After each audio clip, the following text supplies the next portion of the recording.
Good morning, everybody. My name is Corey Rosen, and you are listening to the Story Podcast. Today, I have on a super awesome guest, Mr. Dave Gates. In July of 2018, Dave's journey towards a career as a professional musician began when a homeless man gifted him a guitar outside an auto parts store. He practiced for hours every day and became a regular attendee of local open mics. In November of 2018, Dave's good friend and fellow musician, Wally DeWall, fell ill and asked him to cover a performance. Equipped with 40 cover songs and an itch to perform, Dave played his first paid show at Flinchy's in Camp Hill, PA. He was further supported by his friends in the band Adrian Blitzer when they allowed him to open for their performance in December 2018, and the rest, they say, is history. Dave has performed over 600 shows since 2018, sharing the stage with some bands such as Lit, Observe the 93rd, the Amish Outlaws, and many, many more. He regularly performs at bars, wineries, restaurants, breweries, and live music venues all over Pennsylvania, Maryland, Delaware, and West Virginia. Dave released his debut original album, a 5-track EP titled Feel Alright, in February of 2020, and then he released the single Burn It Down in 2021 and plans to release a 10-track album in 2023 titled Home. Dave, how are you doing today? I'm doing great, man. How are you doing today? I'm doing pretty good.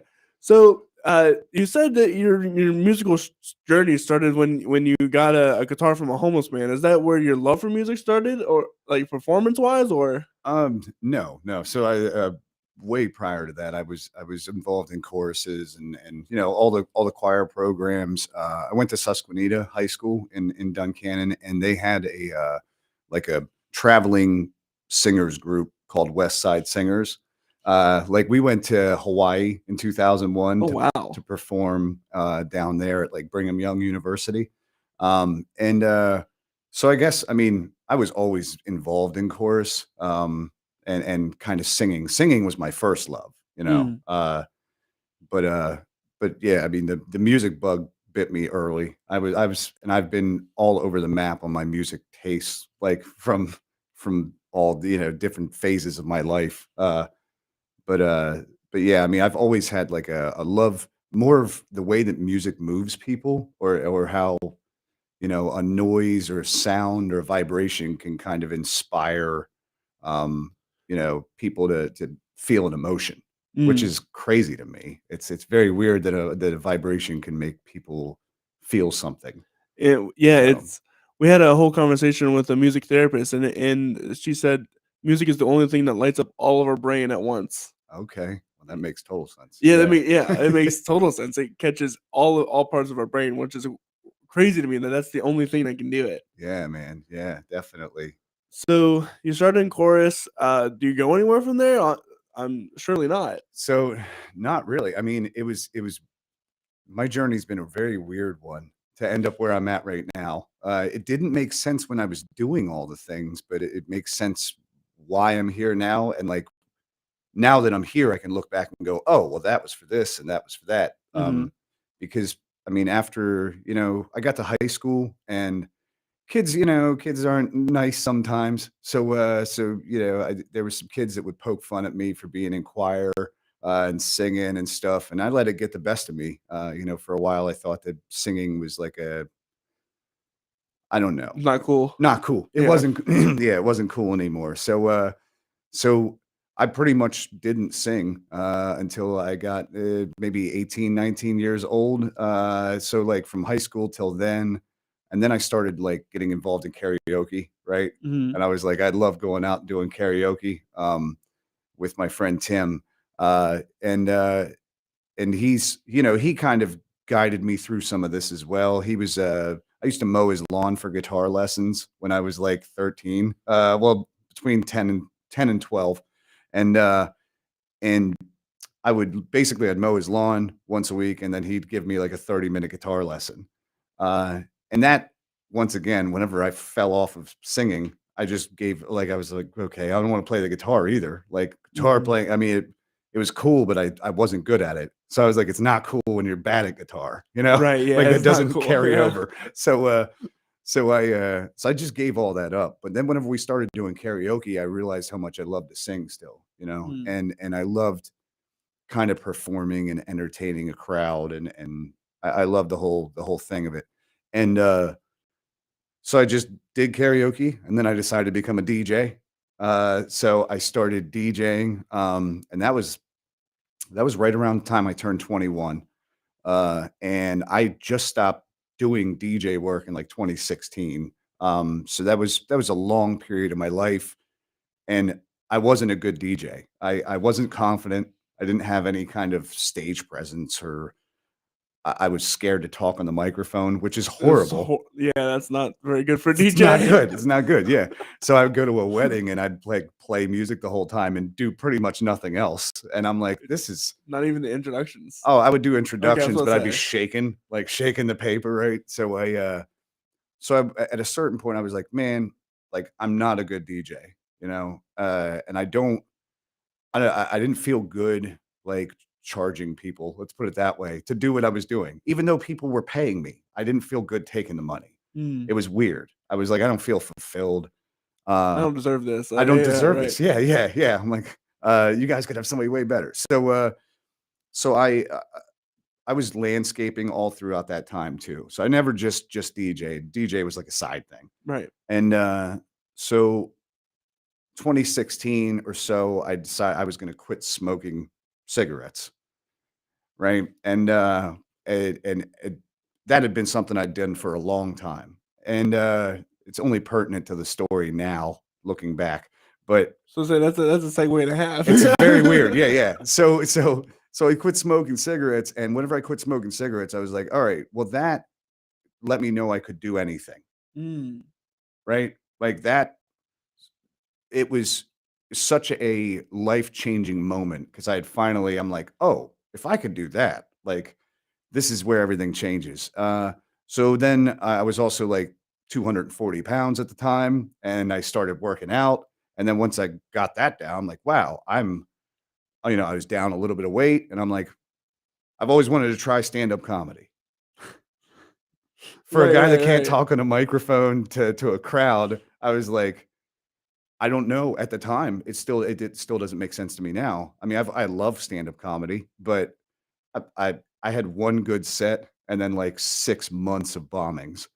Mm, And I would go out to like weekly open mics and all that. And during that time period, I still felt like because I was trying something. I felt like I was doing something.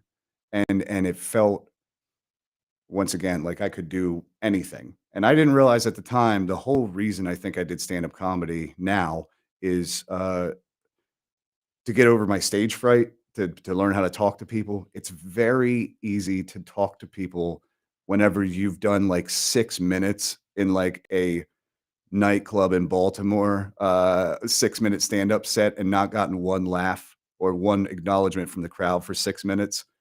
Nothing's ever gonna feel like that. I right. don't care if I hit a wrong note. I don't care if people don't I don't care if they don't clap. I don't care what happens. I don't need it's like now it's just I can go up in front of, hundreds of people or 5 people and it makes 0 difference. And that would have never happened Yeah, right, yeah. had that 6 months of stand up not happen. Um, but yeah, so whenever the the the 6 months of stand up comedy during that time, it was like July of 2018. I was like, man, this isn't it. Like, I'm driving to Baltimore on, like, a Tuesday night to do 6 minutes for free, Mhm. and then I get up the next morning and go to work at 6 o'clock in the morning, and I'm like, a lot of times I was like, "This is" I'll get, like, 5, 6 hours of sleep, somewhere in there, and I'm like and I'm not getting paid, Right. and and and I wasn't good at it.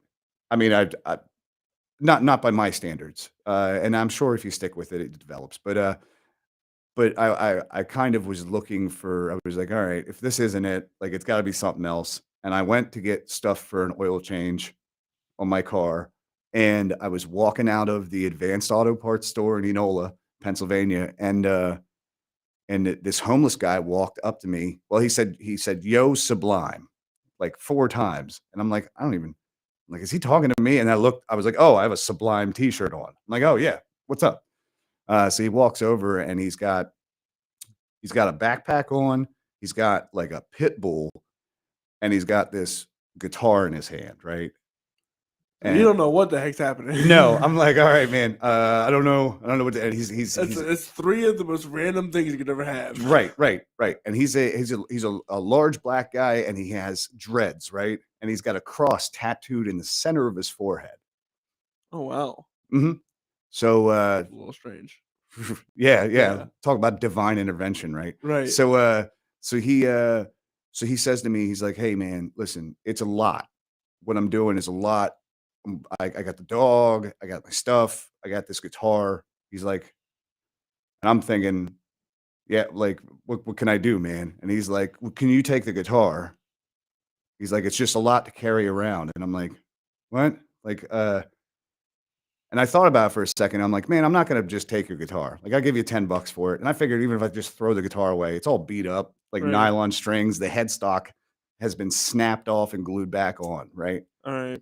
So I'm like, all right, man. I'll take the guitar, which I'm glad I did because I was hoping he wasn't going to offer the dog. So I'm like, that dog doesn't look nice. So I get the guitar from him, give him $10. I go home and I'm kind of plunking around on it, and I'm like, man, I forgot. Like I kind of enjoyed playing guitar. Like I learned a couple, and I was like strumming, and it was horribly out of tune, and everything. And I think that went on for like a week and a half. And then I decided that one day I looked at the guitar and I was like, this thing looks old, like old. And I'm Mhm. like, I'll just check it out online. So I go online and I type in the serial number of this Yamaha guitar, and I find out that it's like a 1960 something, 61, I believe, Yamaha guitar. It's the only year they made those guitars, that acoustic guitar, out of that type of wood. There was some kind of, I don't know what they call it, but there was some kind of block on them using that wood after that. So It's a rare guitar. it's almost the rarest. Yeah. Yeah. So with the headstock snapped off, this thing's worth a couple grand. And I went, maybe it's music. Like maybe I should take this as a sign. Maybe. I mean, it's got to be. I've never seen the guy again, not once. This guy that was outside, that I've went to that auto parts store a million times since then. I've been in Enola. I live in that area. I've never seen him, and but that sparked everything. Then I got obsessed, and I started practicing like 4 hours a day for like 6 months. I go to Wally's open mic every week down there, Johnny Joe's in Mechanicsburg, and I'd get up there and torture people with my horrible guitar playing. I had a good singing bass at the time, which got me through, I think, gave me a little bit more leeway. But so at the end of all this, to say that, Wally got sick and then I filled in for him. And then literally it was like 2019, I played, I think, 100 shows. 2020, even with the pandemic and everything, I still ended up playing like almost 150 shows. Oh wow. So and I mean, last year, in June of last year, I quit my job to do this full time. I'm sorry, not last year, in 2021. and I mean, it's crazy. The support that I've had through all the time here, has been unwavering. People love it, and I love performing. So That's awesome. yeah. Who do you think band wise inspires you the most? Oh man, that's so. I'm all over the place when it comes to music. I listen to so many things. Like I like gangster rap sometimes, right? Right. And I also like, I'm obsessed with this band Mount Joy right now. Um, Mount Joy is one of these awesome, like, newer bands that not too many people know about, that they're just putting out such good music, in my opinion. And music is super subjective, Right. but I like Mount Joy. I like this band called Crystal Skulls. It's another little underground band. So I think I've heard that before from a previous guest. Oh, okay, Actually. really? Yeah. They're phenomenal. And then yeah, I mean, there's so many all over the map. Um, Leon Bridges has been somebody recently that I've really been turned on to. This band called Krungbin. Uh, but I mean, that's one of the problems that I have with my original music, though, Mm, is I am not pigeonholed to one genre. I'm like, my first album has like 2 reggae songs, a rock song, a jazz song, and I don't even know what you would call the other one, a blues song. And the new album has like 4 pop songs, and like it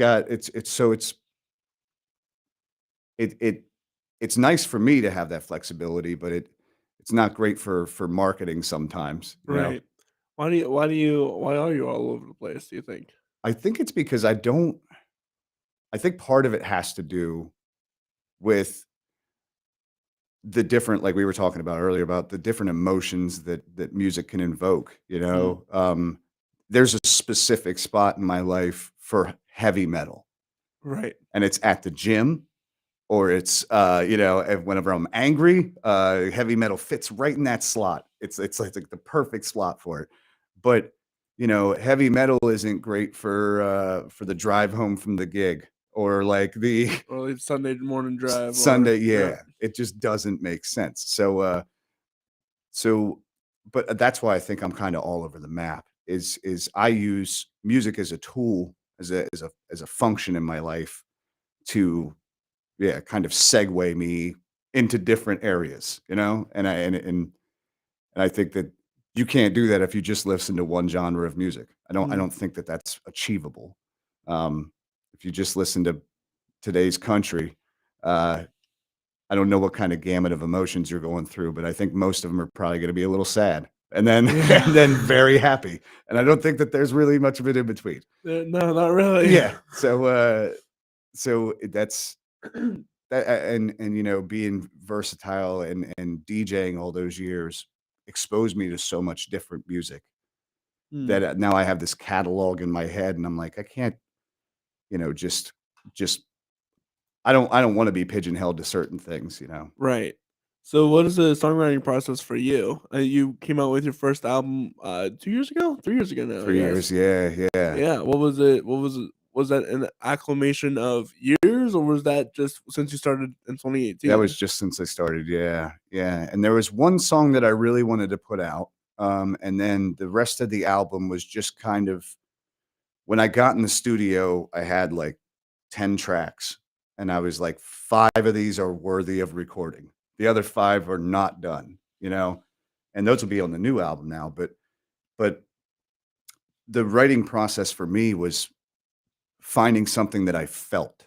Mm, So, that's why it's so hard for me to write originals sometimes, is, sometimes I don't feel like I have much to say.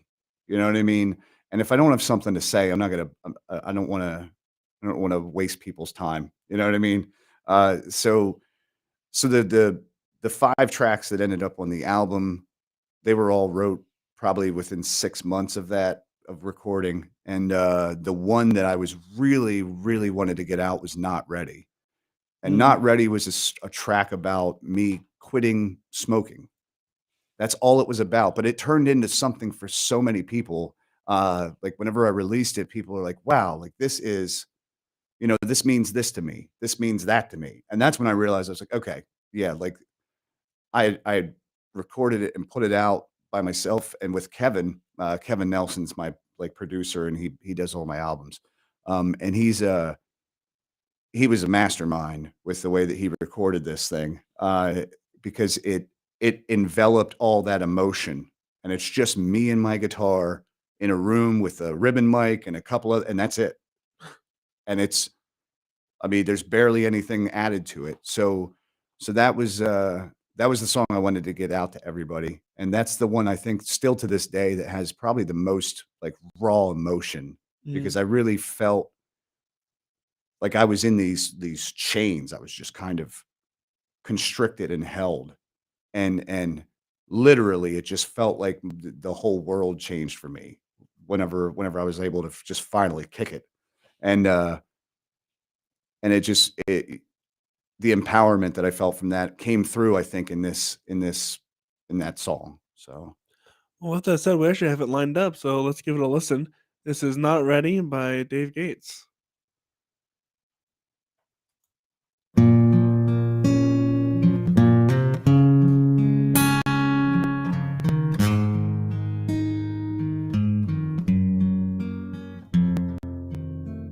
You've got a hold on me that I can't seem to break. You get more of me with every hit I take.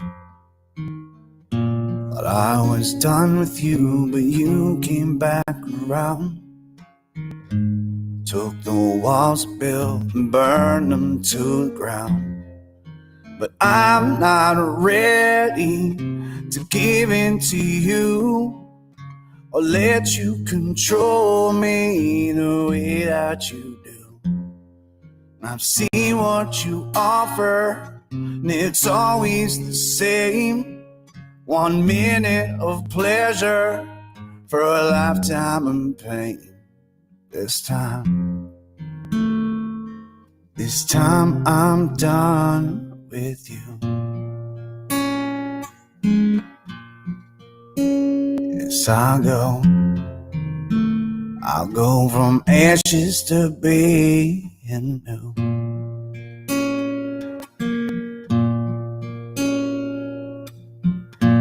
Taste you in the morning and crave you late at night. Gave you everything without even a fight.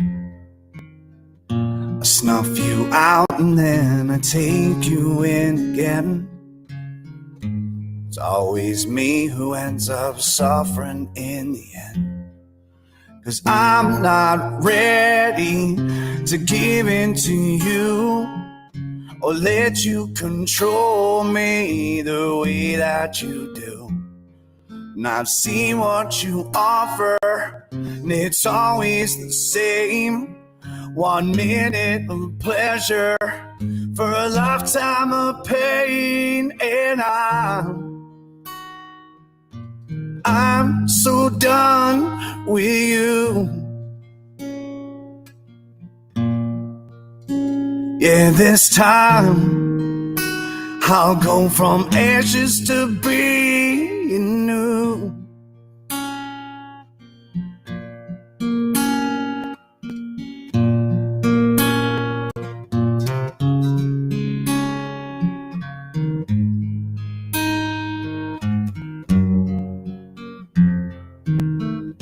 Smell that's on my clothes reminds me you were here.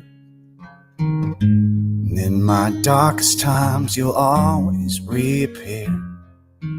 One day I'll break the chains that you have always held.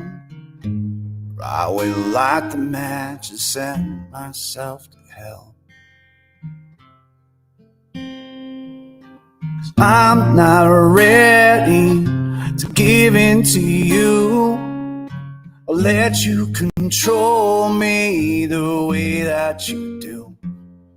And I've seen what you offer, and it's always the same. 1 minute of pleasure for a lifetime of pain. But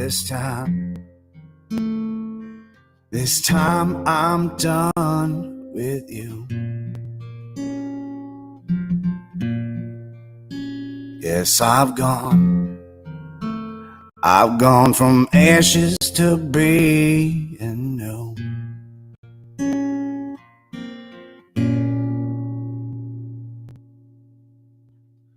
And that was Not Ready. And you mentioned that live you do it completely differently now. Yeah, it's different chord structure. And I also I changed the timing of it. I made it a little bit quicker. At the time, whenever I recorded that, I was like, have to be just directly on with each lyric has to be fit into that perfect slot in the timing. And now it's a little bit more fluid. It's just kind of how I feel it in the moment. And I would say that anybody who's come out to see me knows that I pretty much just every song that I play is a little different from show to show. I don't think I've ever played anything exactly the As same. it should be. Yeah. Yeah. Like it's not, I start with a blueprint and then I kind of work my way around it. So that kind of bleeds into my music too. My music changes all the time. was gonna say, do you think you'd ever re-release that in like a new version or? Oh, definitely. Yeah? Yeah. And there's actually a full band version of that song on YouTube that Kevin and I recorded. Kevin played all the other parts. I just sang it and played some guitar on it. But he played everything else, the drums and the bass and all. I think there's even keys in there. It's That's cool. so but that's that's a little known thing, I guess. I don't talk about that too much, but yeah, yeah, I forgot about it until now. But that's something I would definitely want to re-release in the future. With the newer with a newer version. Let's put it that way. I was gonna say I like the new one better, but I think I like them both the same. They're just different. So. Yeah, that's always good. I like uh to relate to that. I had a worship song that I wrote, and I'm classically trained, Okay, so I really enjoyed the sound of an orchestra, I got you. and I really like sounds of orchestra in places sounds of orchestras are not typically heard. That makes sense. Because it's fun. Yeah. Why not have a whole orchestra to your worship song, right? Right. Why not? Right. Bach did it, why can't I? Yeah. If it's available. Right? If it's available, right? Yeah. Well, and if we had the technology of MIDIs, Yeah. why not do it? Yeah. And so I did that, and then for my recital here, we don't I don't know if you know this area, but there's a lack of orchestras around here. Oh, okay. No, I didn't know Um, that. Okay. Well, for a simple person like me to use at I got least, you. and we had to do a worship set, but the worship set was good, Oh, really I got you. freaking good. That's awesome. And so I was like, which one do I like more? And I was like, why not both? Yeah. And Yeah. I Combine them. well, just to have both of them and just say, hey, this is what it would sound in a live worship contemporary setting, and here's what it would sound like if I had all the money in the world, Very nice. right? If I had a traveling orchestra. If I had a traveling orchestra, right? And I feel like people are like, no, I have to release one song only one way. And I'm Mhm. like, shouldn't have to be like that. No. Do what you want with your music. Absolutely. Yeah. Yeah. I get a lot of people that let's put it this way. If music purists come out to my show, they're going to be very angry because most of the time I don't play the song in the key it was wrote in. I don't play it in the pattern it was wrote in. I don't uh there's some songs I mean I cover like Regulators by Warren G and Nate Dogg. It's like a 90s hip hop song. Um I don't know how you're supposed to play that on acoustic, but I Right, do. yeah. And I just heard of somebody else that does it in Nashville. Like 2 days ago, I had a guy say, "You're the only other person I've ever heard play Regulators," and I was like, "Oh, that's cool, man." The only other? Yeah. I guess he was like, "I heard a guy in Nashville." I'm like, "All right, man." But yeah, so I mean, I play such off the wall stuff, like 311, some of their songs that aren't meant for acoustic, like Beautiful Disaster is not easy on Right. acoustic, but I piece it together. So it's all about adapting music to what you feel it should be. Mhm. Maybe I don't know. Music purists would be like, he missed this. That's not how it gets. Yeah, music purists are not fun people, and that's why you don't see them out at shows. It's a good point. Yeah. Tommy B and I were talking about it a little bit, and he has the same sentiment. He said his dad. I think he mentioned it on here. His dad gave him the advice before that. If a musician is in the crowd and he's mean mugging you because you're not playing it right, he's might just be angry that he's not up there playing. Yeah, that's the one advice that they gave. Yeah. Yeah. So and I feel that way too. There's people that feel what I'm doing and there's people that don't. And music, with it being subjective, I don't ever take it personally. Yeah, you shouldn't. Yeah, if you like it, you like it. If you don't, I mean, hopefully I could do something else that you like, Right, yeah, if you don't like it, wait 3 minutes. Yeah, wait 3 minutes. Exactly. Request a song. And that's something that I rely off of. I mean, I think my song catalog's like 4,000. Oh, wow. So yeah, and I play everything from the 50s till now. Play Freebird. Yeah. Yeah. Shout out to Jason Carson. He was on here and he said, whenever they ask for Freebird. He waits till they leave, and then he plays Freebird. I've the same sentiment. I had a guy yell out Freebird, and that happens, of course, at every show, right? Well, of course. It has to. It has to, or else something's wrong. Yeah, unless they're not paying attention at breaks. all.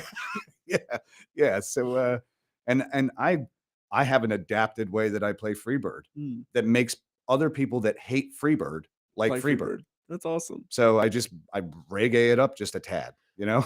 Speaking of Freebird, I have to mention this because it's such an awesome lineup coming. And May 19th, Leonard Skinner, not only Leonard Skinner, but the Marshall Tucker Band are coming to the Poconos. Really? Yeah.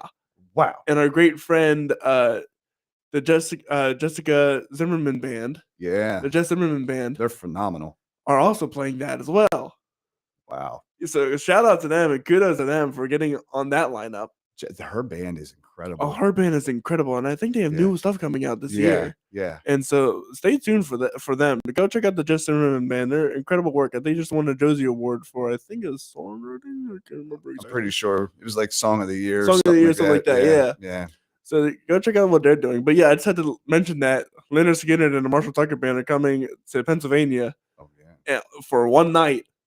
And so if you're ever going to go to a Southern rock concert, it's going to be, the top two Southern rock bands of their respective generations. Yeah, and in the Poconos. In the Poconos, in the middle of nowhere, right? Yeah, it's perfect. That's great. It's going to be great. Yeah, the acoustics are probably going to be incredible wherever they play. So right. They have great places up there. So be sure to check that out. Very cool. Past that, you have other songs on that first album that we have here, Devil. You want to talk about that? Yeah. So Devil's a storytelling song, and I wasn't sure whether to include it on the album or not until Kevin would kind of push me on it. My brother was like, wow. He's like, if you listen to the lyrics of that, it tells a story. And Devil just kind of came out of me thinking of a story in my head. I was like, it's like a descriptor of three different people, and one of them being me. So it's a descriptor of like two fake scenarios, and then I kind of wrap it all up with the third verse and kind of assume the role that I'm supposed to be in the song. And here's a fun kind of inside thing. At the beginning of the song, you hear some stuff fall. Right. And Kevin decided to keep this in the studio recording. So it's like you hear something tumble and then you hear this whistle. And the whistle is actually my bass player, Jeremy. It's actually him breathing into a ribbon microphone. He's got he had a little bit of a nasal whistle that day. And you can hear this whistle in the background, and it's him breathing after this stuff falls. And Kevin kept it in, and I'm like, I like that being in there. It's kind of interesting. It's like a weird way to start the song. So, but this is one of the tracks. I think this is the only one you have today that has like anything besides me and my guitar. So this is me, and Jeremy was playing an upright bass in this song. So that's nice. This is Devil by Dave Gates.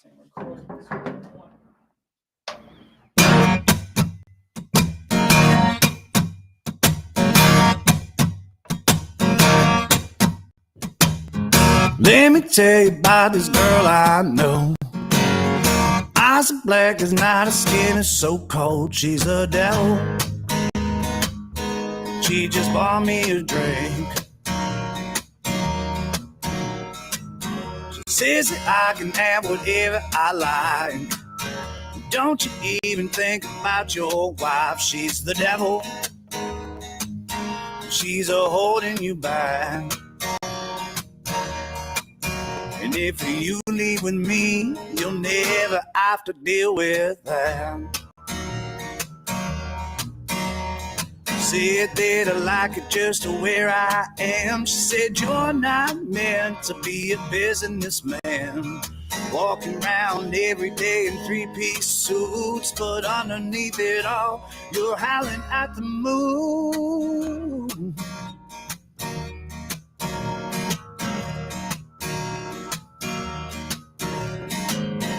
Let me tell you about this guy I met. killed a family with his red Corvette. He's a devil, and he's a stealer of souls. Left the bar around at 2 a.m. Drove head on into a minivan. He's the devil, only one who lived. They gave the death penalty to a man without a soul to give. Yeah, the family showed up at the prison at 9 to see them take the life of the one who survived. And when they asked him for his very last words, he looked at the family and said, "I'm cursed."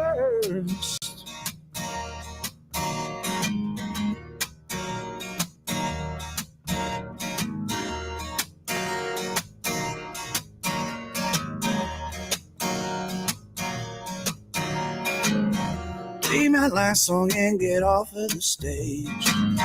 Sitting at the bar and ready to play. She's a devil, and she's a calling my name.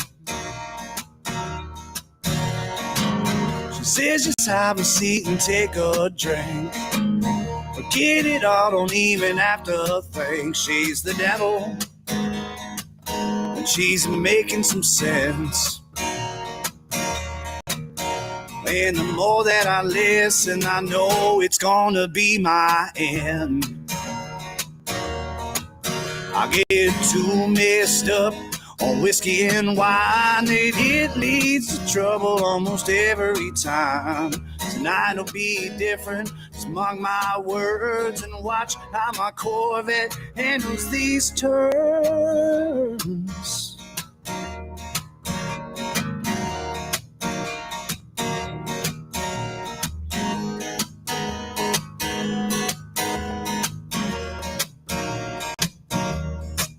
I'm the devil, and I got no soul. And that was Devil by Dave Gates. What a cool little fun bumpy tune. Yeah. Jeremy, we didn't have anything wrote. So like whenever I went in and recorded, I recorded the main part of it. And then Jeremy came in and he's like, "How's this sound?" I'm like, "That sounds incredible." Yeah. I was like, "Oh, that's just perfect." All right. Yeah, man. Thank you. So, but Jeremy Sheriff, shout out to him. He's literally probably one of the best bass players that I know. I mean, that's a hard. I've seen a bunch of them, and he's there. I've never seen him not be able to play something. That's fair. So I haven't run the show a while. I know a few good bass players. Really good. Shout out to Liam Galliano and Henry Dvorak. Really great bass players in the area that are awesome. And we were talking about the scene earlier, how robust it is. Yeah, it is.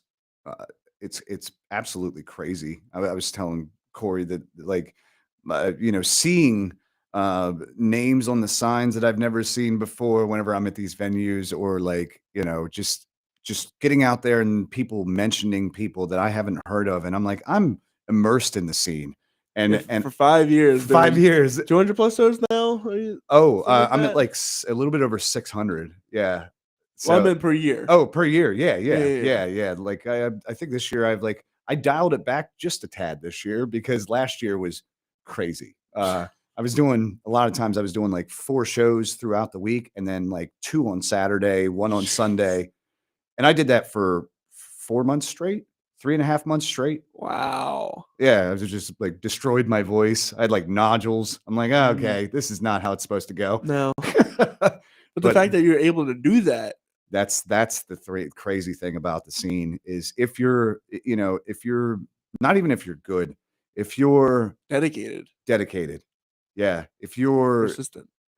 Yeah, there you go. Persistent. If you're persistent and consistent and you show up and you do what you can at each show, there are places for you to play every night of the week. Every night. Yeah. And there's no barrier to entry. Yeah. Especially if you just ask. Right. Oh, that's the best thing you could do. Yeah. Yeah. And the worst thing they can say is no. That's it. That's literally it. There was a place I wanted to play in Delaware for forever, and I pestered them. I kept pestering the guy. He wouldn't answer me. So I just kept, yeah, and this isn't always the case. Sometimes it doesn't work out well, but I kept pestering him until he was like, "Hey, if I give you a date, will it shut you up?" And I was like, "Yes, yes, that's all I want. I just want one try, man." And I got in there and played, and now I'm regular rotation down there. And that was all it took. I just had to pester him like crazy. So Sometimes it works. Sometimes it doesn't. sometimes it doesn't. Sometimes it doesn't Sometimes work. you get a nasty message back. Hey, well, that's okay. Yeah, I'll take a 'Cause no. You weren't gonna get in anyway. Exactly. So Exactly. Yep. and sometimes I have to pester my guests. Oh, I bet. I bet. Because musicians, you know how it is with musicians. It's Yeah, like herding cats. Yeah. It's a gaggle of misfits 99% of the time. Absolutely. Yeah. And that's what makes the music industry fun and unfun. And unfun. And yeah. That's funny. So you have a new track out EP or album coming out soon. Is there a theme to that, or is it like just a collection of songs? It's a bit of a collection. There's some songs on there. Like my girlfriend Steph, she was kind of like a muse for me. When I met her and like through us developing our relationship in the early stages, it just gave me tons of inspiration to write. The problem was every single song was a love song, like every single one. And I'm like, oh my God, like I don't want to put like what am I gonna do? This is gonna be like here's a Valentine's Day record. Anybody want to put this on? You can play it front to back on Valentine's Day, and that's it. So That's it. that's it. So I mean, there's a couple songs on there. There's a lot of songs on there about her. There's a lot of songs on there about like life and progressing and the changes that I've gone through going from, I was a welder and a landscaper for 17 years. So like going from that to playing music every day for a living is it's such a drastic difference because prior to 2018, you never would have caught me going, yeah, I'm going to be a musician one day. Like it's so recent in my life. So all those, big change brings about big emotions, so any drastic change in your life is a good time to write music, no matter what it is. If it's bad, if it's good. Oh yeah. And that's kind of like the new album is just a collection of all the emotions I've been feeling through the years here. And I wanted to shout out before we continue down that thought path. Alex Danilla is putting out a charity album this Valentine's Day. Oh, all very about cool. love songs. That's So if you have a love song that you would like to get out to an album that is solely for charity, it's for animals that are abused and stuff like that. Oh wow. So it's going out to charities that help with that area of problem. And you can reach out to Alex Danilla. I don't know if you know Alex Danilla or not. No, I'm going to. Yeah, make sure you look him up on Facebook, alexdanilla.com. I think that's his website. If not, it's going to be in the comments below. Be sure to submit your love songs to that great cause. That sounds incredible. Anything to help pets, man. They can't help themselves. Right. I'm a pet lover. I got 2 dogs at home, and they're my world. So, so this is Home. Why is it called Home? Is that just what you chose for your collection of songs, or do you feel at home now? Man, so this song has a big meaning, I guess. This was solely written about my girlfriend. And it was off of a conversation that we had, and we were kind of talking about, it was in the early stages. So we were kind of going through everything we'd been through. You know what I mean? At that point in our lives, like this relationship and that sucked and this wasn't good. You know what I mean? Like all the things we got wrong, right? You're just trying to figure out, okay, where are our problems? Where are our blind spots at? Yeah. You got it. Yep. And I felt myself like feeling super sorry for her. Just that she had to go through all of that. You know what I mean? And just to be where she's at now. And after, like in the moment, I felt super, super sorry. After that, I kind of thought about it a little bit. And I thought about how thankful I was that she went through all that. Not because she had to go through it. Because that's why she is now. It formed her. Yeah. Yeah. And I mean, flaws and positive things. It Yeah. it shapes you into who you are. Makes you a human. You got it. But I told her, you know, even for me going through, and then I kind of turned it on myself. And I said, you know, for me, I'm glad I went through everything I did in my life because I wouldn't appreciate what I have now. Mm-hmm. I just wouldn't. You know, everything's perspective, and I have a broad perspective over the years of my life of not doing the right things a lot, like a lot, as many times as I could. So you know, I'm still thankful. I wouldn't take any of it back because it just brought me to such a when I quit my job and I started music, I did it because I felt confident that I could do it. And I probably wouldn't have that confidence if I tapped out early in all the other aspects of my life. You know what I mean? Yeah, no, everything that you are now has been a Culmination. culmination. Yeah. There's the word, yeah, of what you've gone through. Yeah. Just I talk about it a little bit on the podcast, but if I hadn't lost my mother, I wouldn't be where I am now. I wouldn't be a musician. You got it. Yeah. That steered me away from I wanted to be a scientist and zookeeper, Oh, which wow. was completely out of left field. Is this music? Well, not really. It was either music or science. And Okay. she was a science teacher. Her dying cut me off of science, I right? got you. Yep. And then just shoved me and kicked me towards music, and here I am doing all of this cool stuff. Yeah. As a granted, it'd be really cool to work with you. Oh, yeah. True. Yeah. But I'm really glad I get to do this. Yeah. So Yeah. god awful situation. She died of a heart attack at 40. Oh, my dad passed nowhere. at 51 of a heart attack. So, And it's relatively young Yeah. for a heart attack, at least. yeah. And so sad situation. Happy it happened. Yeah. And that and well, there's also the whole point of she donated her body to science, and the scientists couldn't take any part of her body because they were so damaged from drinking alcohol and so much more. So she would have been in just so much pain otherwise. I got you. So and she went away in her sleep. So it was like one of the best possible Wow. ways, right? Yeah. So it's crazy how all of these things are in life. Yeah, sad, but they make us who we are. It's yeah. If you don't have those moments, you don't have those Who to are reflect you? on and grow from. Yeah. Exactly. Yeah. With this is home. Yeah. This is the title track.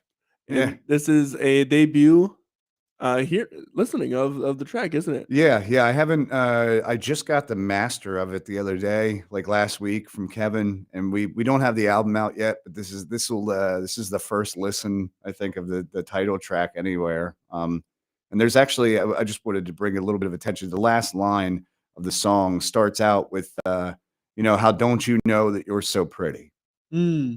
Because the whole song is talking about how she's spent all that time going through those things and how I'm happy that she went through them in a certain way. Yeah, in a certain way. In a certain way, I'm happy that she went through them. But from now on, she doesn't have to worry about where she is because like wherever we are is home, you know, and she can feel safe there and taken care of. And like, she doesn't have to worry anymore. And that last line, yeah, it's dumbfounding me how she looks at herself sometimes. I don't like this. I don't like that. I don't like this. And I'm like, I wouldn't change anything. Right. Like, what is wrong? Like that's, and that's why, and when I was writing the song, that line always made me chuckle. So I was like, all right, we're keeping it in. So just a little backstory on it. With that said, this is Home by Dave Gates.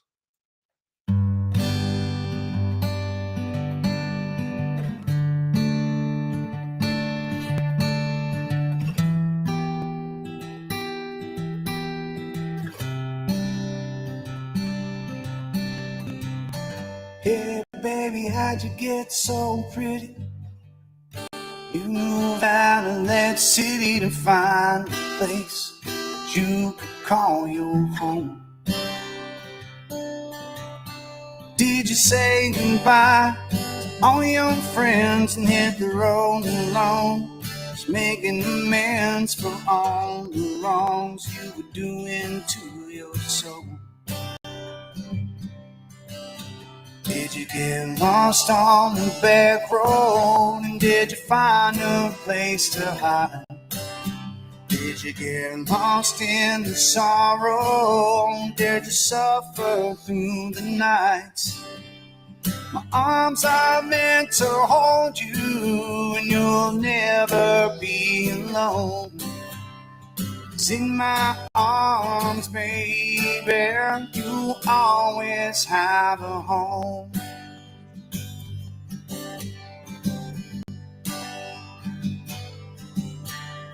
I know we spent time putting up them walls, and I hate to tell you, baby, a wrecking ball, yeah, I'm breaking you down every time you're laughing at me. Sit back, relax, ease your mind, yeah, I promise you, babe, we'll have a hell of a time. Yeah, it's me and you, my ride or die anyway. Let's get lost on some back roads, and let's find a place to drive. You stay till tomorrow, I need you here tonight. My arms are meant to hold you, and you'll never be alone. 'Cause in my arms, baby, you'll always have a home.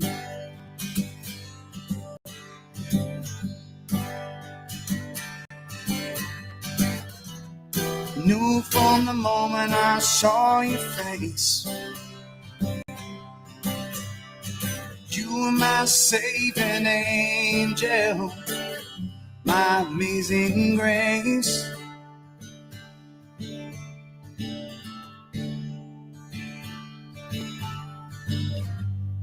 Don't you know that you're so pretty? I'm glad you moved out of that city and found a place we could call our home. Glad you said goodbye. All those friends hit the road alone, making amends for all the wrongs you were doing to your soul. Let's get lost on some back roads, and let's find a place to drive. You stay till tomorrow, I need you here tonight. My arms are meant to hold you, and you'll never be alone. 'Cause in my arms, baby, you'll always have a home. 'Cause in my arms, baby, you'll always have a home. And that is Home by Dave Yates. When is that album coming out? Do you know? I don't have an official release yet, but it'll probably be, I would say probably summer of this year. So stay tuned for that. Yeah. Now we're going to move on. We're running out of our time, so we're going to run on to some general questions that I like all of our guests. If you have any questions, be sure to leave them in the comments, and we'll get around to them. First up, what is one of the funniest or worst things that ever happened to you on a gig? So I would say one of the worst things, I guess, recently was at Hook and Flask in Carlisle. It's a distillery down there.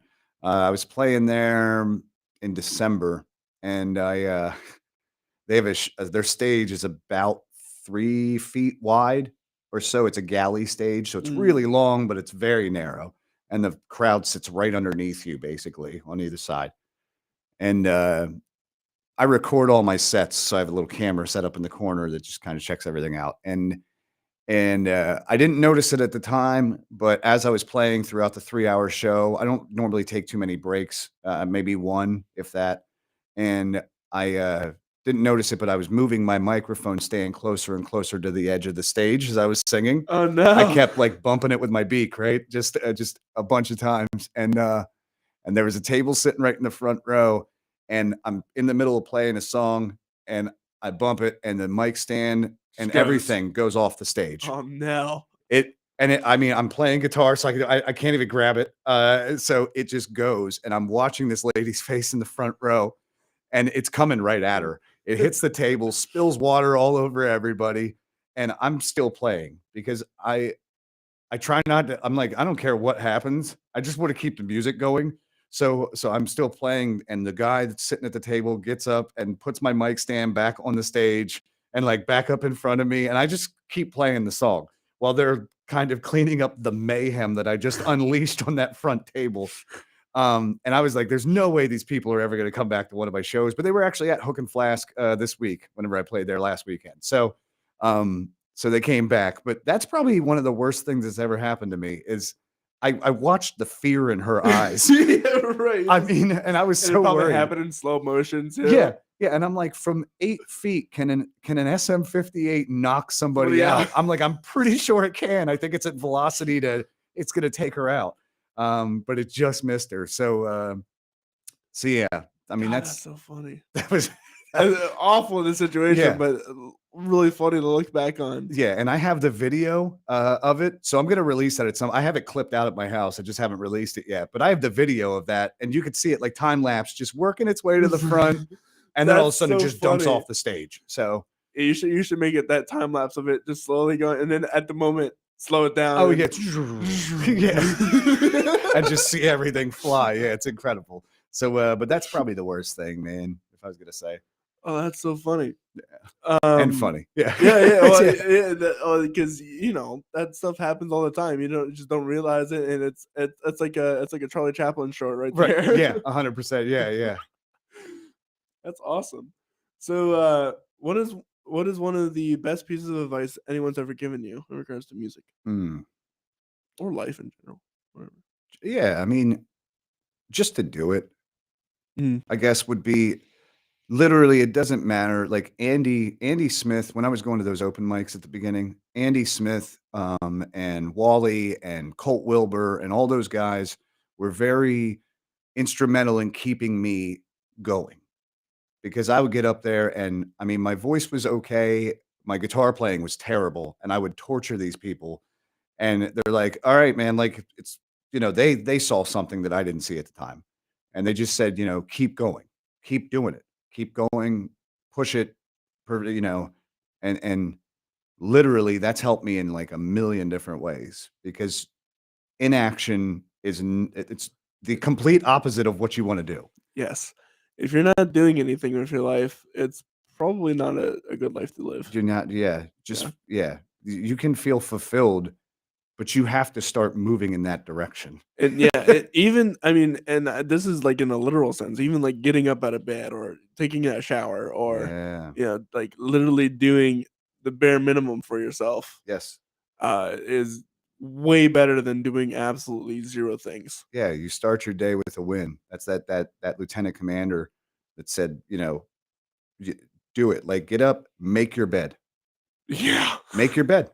If you make your bed, you've already won for the day. You did something. You did started something. by doing something. Yeah. So just do something. Do it. Yeah. And this podcast wouldn't have been started if someone didn't tell me just to do it. Just do it. Shout out to Bjorn Jacobson who sat me down at the Dirty Old Tavern Okay. down there, Yeah. down in Lancaster City, and said, "Man, just do it. Start."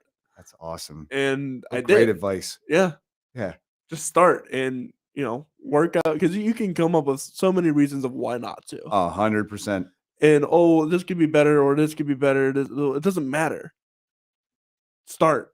Yeah, just start. Figure it out on the way. Yeah, if you're not starting in the right way, that doesn't matter. You'll figure it out, and you're going just starting is going to give you the opportunity to figure out what you need to do differently. Exactly. And So- oftentimes what you think is gonna happen ain't gonna happen, Nope. and it's not gonna way that it should have happened to begin with. Right. Exactly. Yep. So You got it, man. just do it.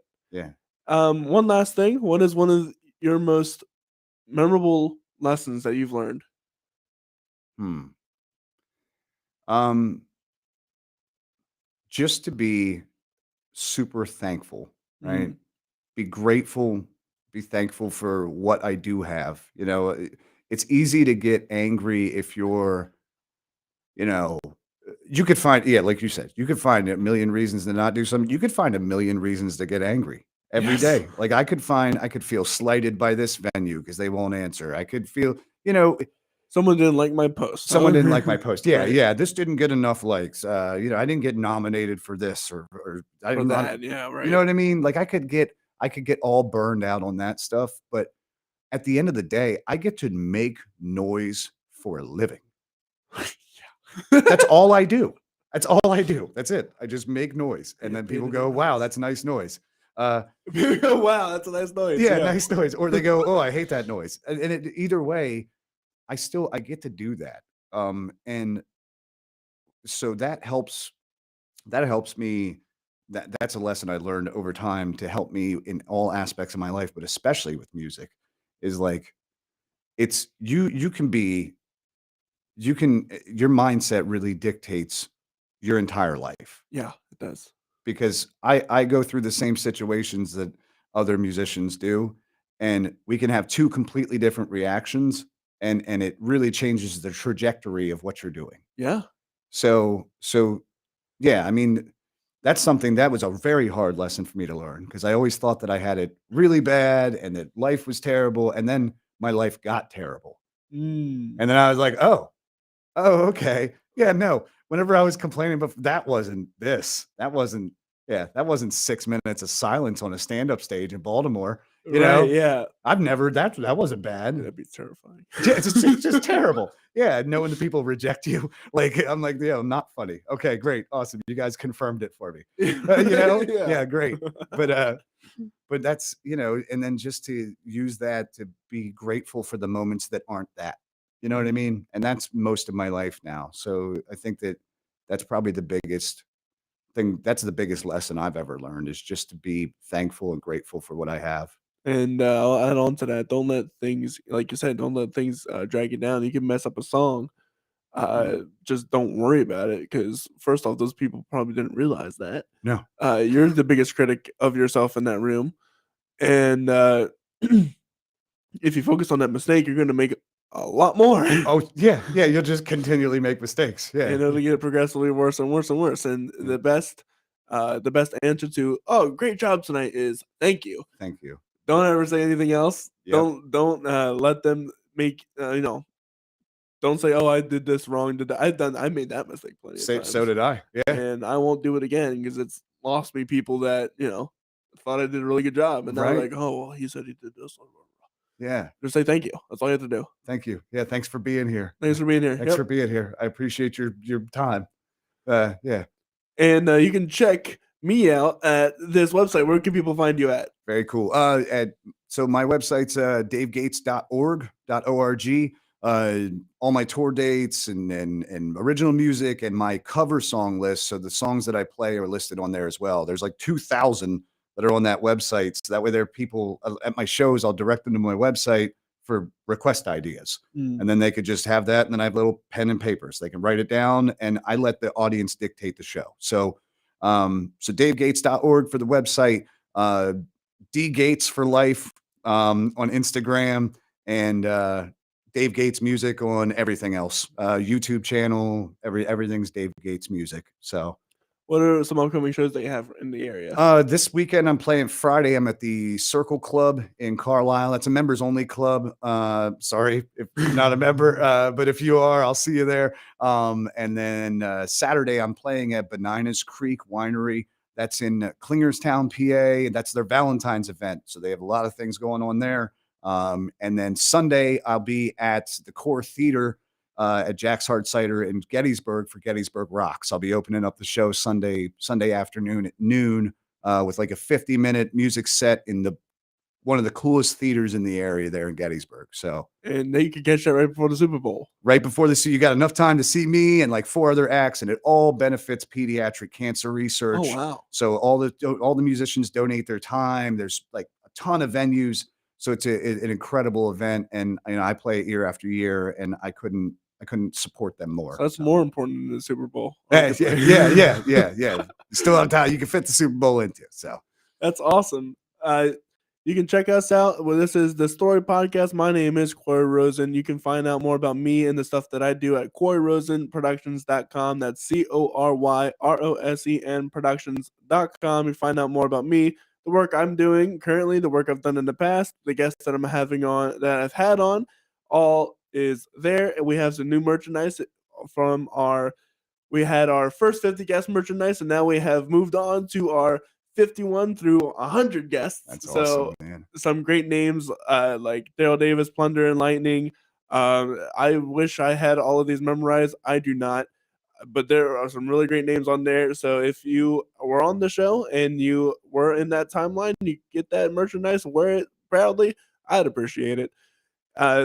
Upcoming this Saturday, we have Kevin Gannon. He runs this awesome nonprofit called Musicians Bedside Manor, where he has musicians come into those. It's music to the immobile. That's the idea. Wow. Okay. Very cool. So he brings musicians into like nursing homes or retirement homes, places that people can't get up and go to a show. Yeah, that's awesome. And he comes in and plays, or he has musicians play music for them, and it's one of the only times that those kind of people are able to listen to live music and really get a sense of their childhood, essentially. Oh yeah. Especially with those with disabilities like Alzheimer's or stuff like that. It's a great work, great thing he's doing. We get to hear about all of that, and he's also part of Mo Blues, which is a local blues band around here. So that's gonna be cool. Very cool.